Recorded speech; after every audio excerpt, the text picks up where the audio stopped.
مين؟ مين بيخنقني؟ مين؟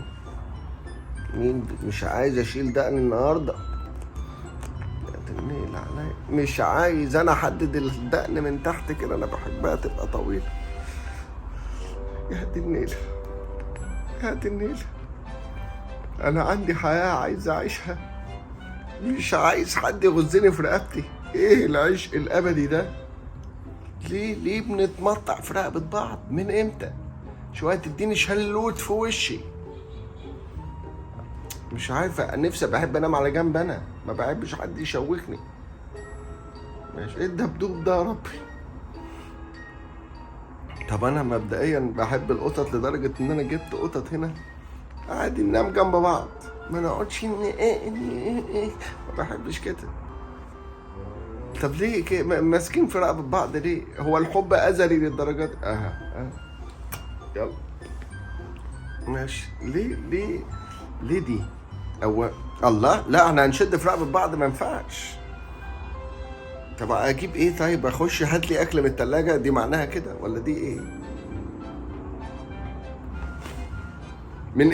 من امتى العشق ده؟ من امتى انا حاسس اصلا باهانه في منظر الوش ده؟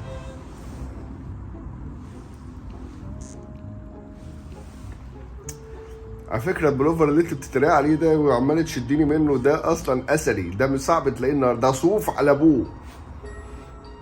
طب اعمل ايه؟ اخش اجيب حته تونه، اشوح حته كبده، كنسل الشغل، اشطب الديل، يعني فهموني.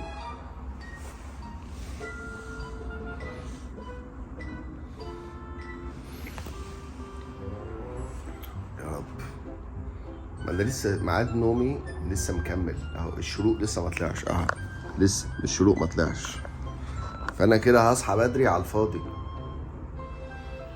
لا اله الا الله، دي كده واحده بتطالب بمصاريف بيتها. الله الله الله، يا ساتر يا رب، انتوا بتتكاثروا.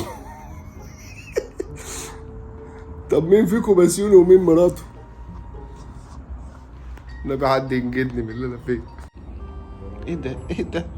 بوسه من البق ليه كده؟ وانا جوزك؟ ما هو مرمي عندك جوه، يمكن تجيبوا طفلين.